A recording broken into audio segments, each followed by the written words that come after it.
Tonight on SUTV News, SHIP students have new answers for financial troubles. And you can find the latest on the series of popular women's empowerment. All that and more coming up right now.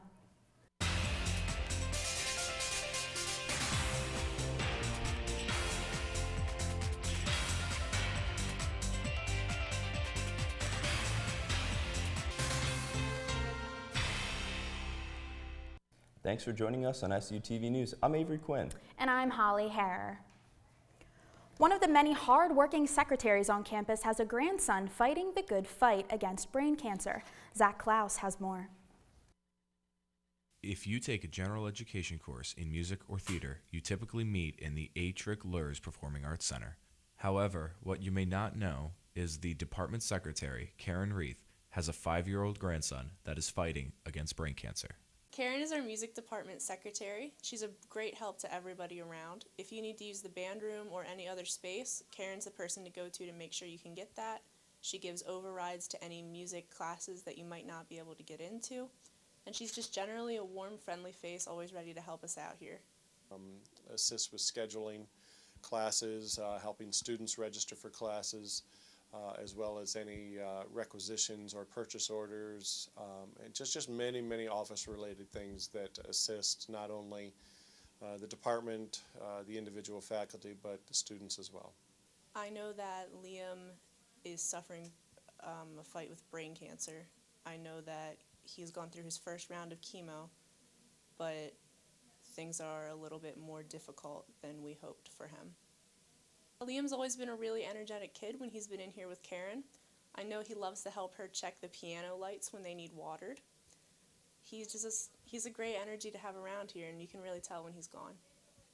Liam used to come into my office occasionally and just kind of look around. He would look around, and I have the Angry Birds, and he would just come and sit and stare at the Angry Birds ever so often. And he wanted to move them around a little bit at one time, but they're pretty fixed on the wall. He used to take that bus that I have, in particular the executive coach bus, which is like a toy car to him, and he says, "Can I play with this?" And he would just go off and just enjoy it and just play with the toy bus. Students in the band's cabinet have already begun taking action to help the family deal with the financial struggles that cancer treatment can bring. On March 1st, the band is holding a fundraiser at the Texas Roadhouse in Chambersburg from 3 p.m. to 9 p.m., with 10% of the proceeds going to Liam's treatment. We really want to help out the family, and we think this is a great way to get the campus community and the larger Shippensburg area community involved. This fundraiser was set up by our former Secretary of Bands, Miss Kimberly Kukl. For SUTV News, I'm Zachary Klaus. Make sure to bring a copy of the flyer to Texas Roadhouse next Tuesday from 3 to 9. That flyer is available on our website at sutvnews.com. Every day the state goes without a budget, the impasse captures new victims, including college students who can't even stock their cupboards. One campus organization is trying to cover those losses. When the money runs out to pay for the next meal, SHIP's United Campus Ministry has stocked a pantry for students to stop by and shop without feeling ashamed. It's part of the reason we're here at the Spiritual Center. We are not in the heart of campus. There's no reason anybody should know or even be aware. You can wander in, get some food, wander out. But they'd like to know just what it is you're grabbing. In order to restock the pantry, the center asks that you fill out these anonymous checklists so that they can continue to help others. They ask that you fill out the date and time and what items you take. It's a few extra steps to take, but ones that are helping to make a difference for SHIP's outreach initiatives. And with so many students struggling to make ends meet, Reverend Jan says the point is to serve the needs of this community. We just want students to flourish, and if you're hungry, that's difficult to do.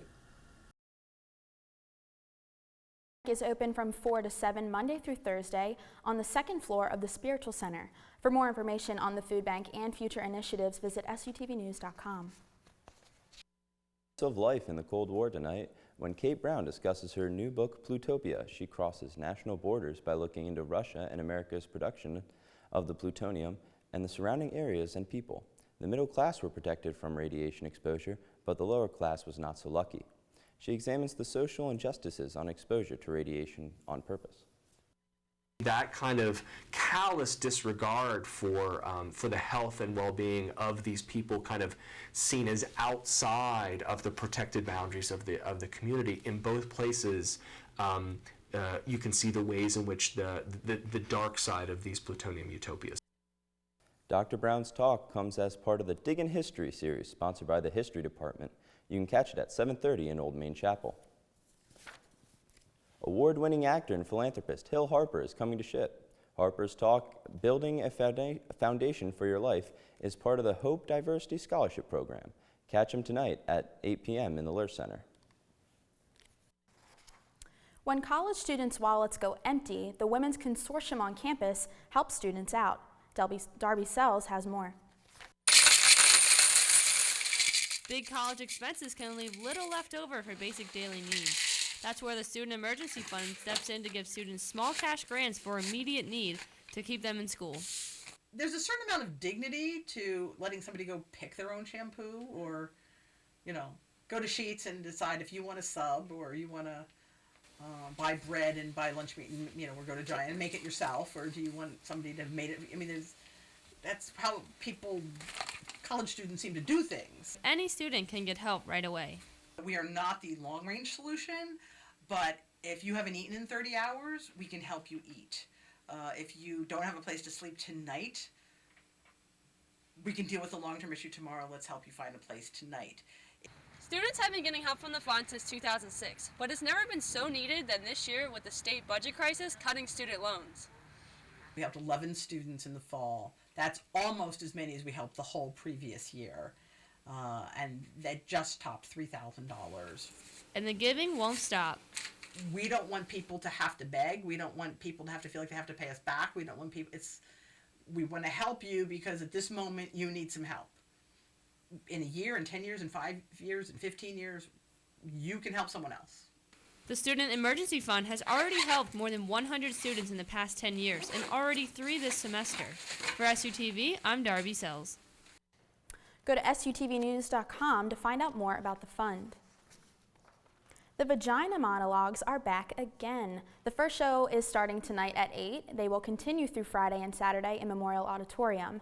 The Vagina Monologues is an award-winning play written by Eve Ensler. The play features recurring themes of empowerment and individuality. Tickets are $3 in advance and $5 at the door. Advance tickets are available at the Women's Center in Horton Hall or the Fraternity and Sorority Life Office in Cub Room 236. After the break, chaos at a high school in Ontario. We have the details in this week's World News. And the Slate Hit Stands this Tuesday. We'll give you a few teasers when we come back. A crane collapse in Australia. And a baby gorilla is delivered in an unusual way. Here's your World News. Chaos in an Ontario high school as a female student with 2 large knives attacked students and faculty. A commotion broke out on Tuesday morning in Pickering, Ontario, as the student rampaged the halls. 6 students and 2 staff members required hospitalization. In Egypt, a 3-year-old boy was acquitted after being sentenced to life in prison. The toddler was detained and charged with crimes committed during 2014 protest. The child was only 16 months old at the time of the incident. Authorities acknowledged it was a case of mistaken identity. A 16-year-old of the same name evaded authorities during the protest. A fire at a construction site in Melbourne, Australia caused the collapse of a massive crane.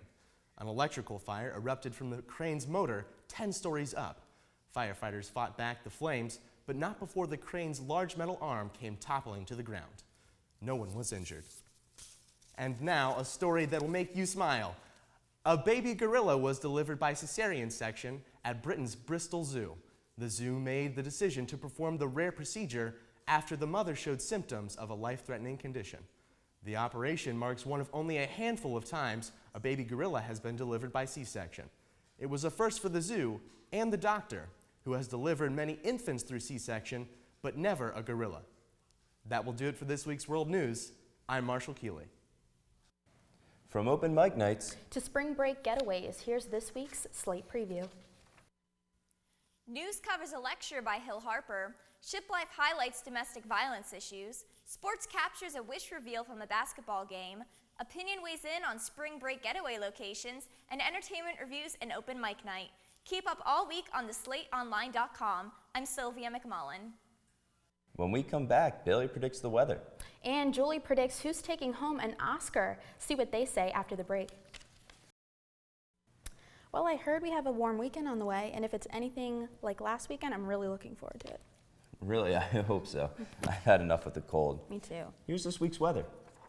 We'll get a reprieve from the rain for the weekend, but tonight, a few flurries with rain possible, mostly cloudy, and a low 25 degrees. Tomorrow, a high of 36 degrees with partly cloudy skies and a low 22. In the 5-day, a weekend warm-up with cloudy skies. Saturday's high is 43 and a low 28. Sunday, a high of 59 and a low 41. Next week, expect warmer days with the highs in the mid-50s and the return of some showers. And that's your forecast. Have a great weekend.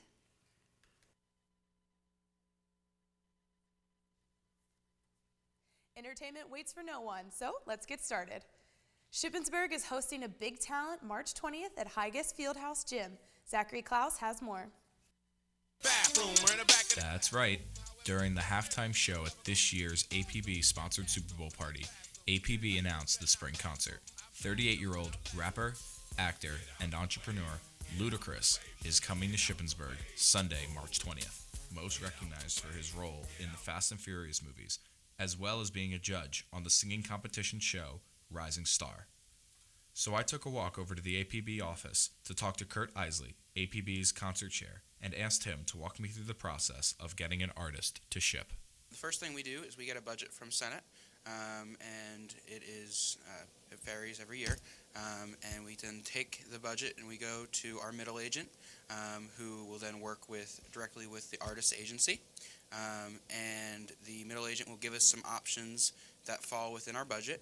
There were a couple other artists that weren't on the survey that we also looked at that would have been home runs, and we weren't able to get them just because we didn't have enough money, but we found out we had an opportunity to get Ludacris at a great price, and we jumped on it. Back in September, Panic at the Disco fans were lining up 4 hours early, from the doors to Higas Gym all the way around the Loewers Performing Arts Center. Can we expect the same from Ludacris? We are off to a better start as far as ticket sales than we were for Panic at the Disco, so that's really encouraging. It is going to be a high-energy show. Ludacris will be playing all of his hits from the past 15 years. It's a DJ set. He's going to have his DJ and himself and a couple hype guys out there going through all of the big hits that we've all come to love. For SUTV News, I'm Zachary Klaus. Tickets are on sale at the Cub Information Desk, $20 for students and $30 for general admission. Zookeeper Jack Hanna is returning to the Lure Center on Friday at 7:30. Hanna is an award-winning zoologist who travels across the country educating people on animals and wildlife conservation. For more ticket information, visit sutvnews.com. Poetry may not be as popular as Facebook, but if SHIP's English department has its way, students will learn to love the literary form.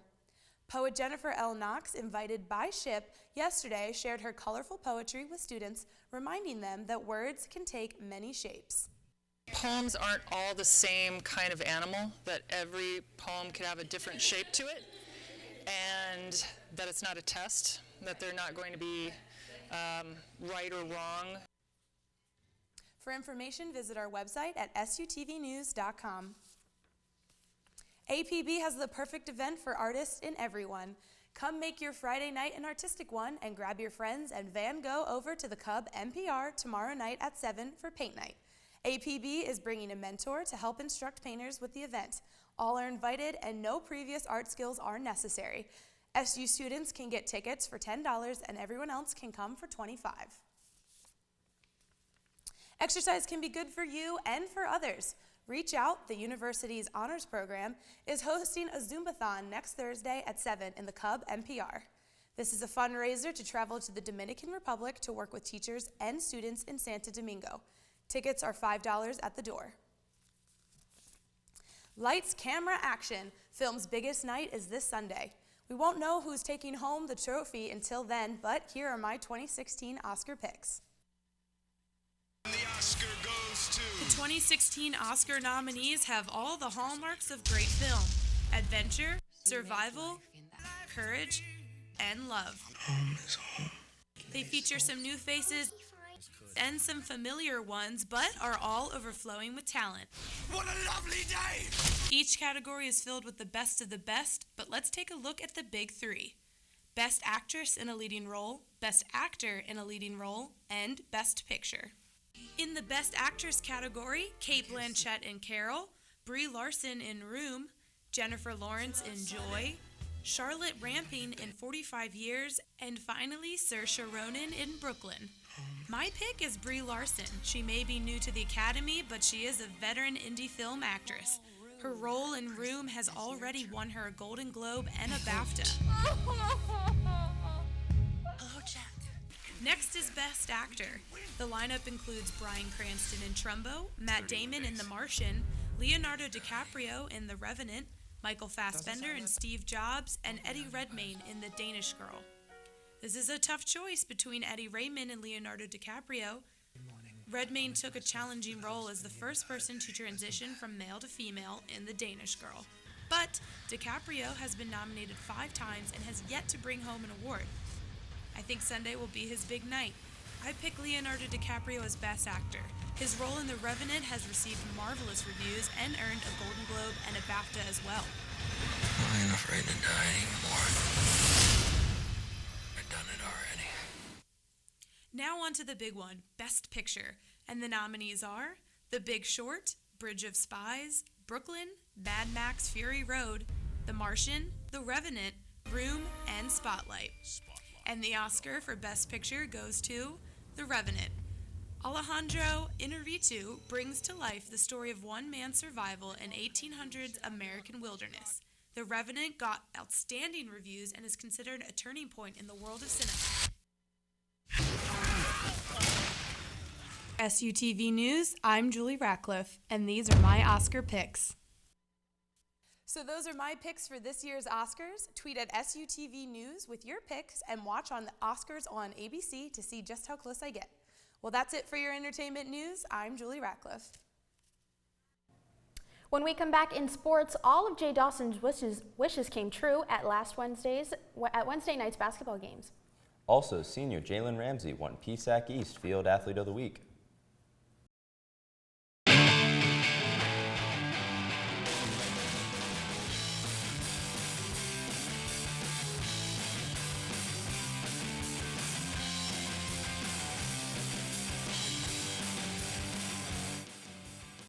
Senior Jalen Ramsey was named PSAC Indoor Field Athlete of the Week on Tuesday. Ramsey competed in the 5-way challenge last Saturday at Kutztown. He cleared his season's best height of 6 feet and 10.75 inches. Ramsey is now expected to make his 3rd consecutive NCAA Indoor Championship appearance. He, along with seniors Grant Smith and Laquan Chapman, will compete at the 2016 PSAC Indoor Championship this weekend in Edinburgh. Men's and women's swim teams finished their seasons strong at the recent PSAC Championships on Sunday in York. Women's had 3 top 8 finishes and won a pair of consolation finals to finish 5th overall. Men's finished in 6th place. Senior Jake Dunnigan broke the school record in the 200-yard breaststroke during the final swim of his career. Men's finished their season with a record of 2-5, while women's finished with a record of 6-2. The men's and women's basketball teams took on Bloomsburg Wednesday night. Jamison Barker has the highlights. Men's and women's basketball teams hosted the Huskies of Bloomsburg last night in a matchup loaded with storylines. Along with it being senior night, the Raiders also revealed a wish for a local Make-A-Wish benefactor. The Raider faithful showed out in droves to support the cause of the ladies' lone senior Shanice Jackson.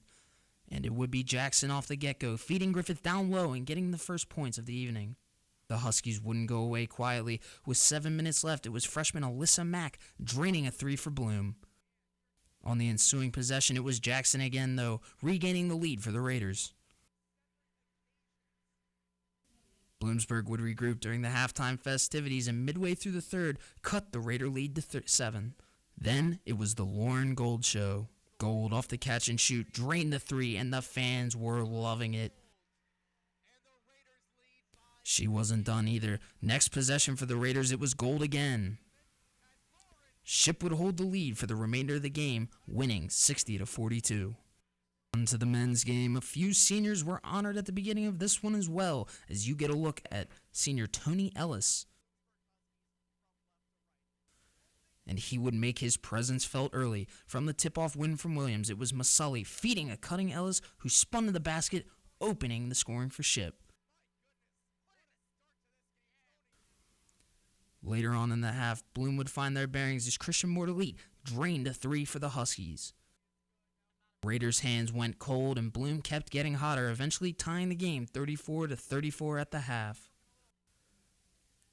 But then MacArthur and Sleva took over. MacArthur scored 20 of his 22 in the second half, making 4 threes to propel the Raiders to the lead. After willing his team to draw the game close, Dustin Sleva would go on to hit a three-pointer at the 2-minute mark that gave the Raiders a 4-point lead. MacArthur would go 4 for 4 from the free throw line down the stretch to seal the game for the Raiders, who edged the Huskies 84-77.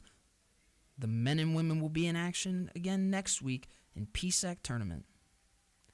For SUTV Sports, I'm Jamison Barker. The men play Bloomsburg at home on Saturday at 3. The women have a first-round bye and will play next Tuesday at 7. SUTV will have live coverage of both games. You can stream it online or watch on campus Channel 82 and Comcast Channel 21. The Make-A-Wish Foundation attended the women's basketball game last night. Posters covered the walls to honor 5-year-old Jay Dawson. Jay suffers from epilepsy and is living with a brain tumor. Throughout the first 2 quarters of the women's game, Jay received Nerf guns and a #1 Red Raider basketball jersey. During halftime, Jay got to be a real superhero and take on the bad guys with his Nerf guns. He never passed up an opportunity to flex his muscles for the crowd. With each gift, the Make-A-Wish Foundation slowly worked their way up to the biggest prize of the night. Jay and his family will be going to Disney next month. That's it for sports. Now let's head back over to the desk. That's it for SUTV News. I'm Avery Quinn. And I'm Holly Harrer. As always, follow us on Facebook, Twitter, and Instagram at SUTV News, and be sure to check out our website, sutvnews.com. We'll see you next time.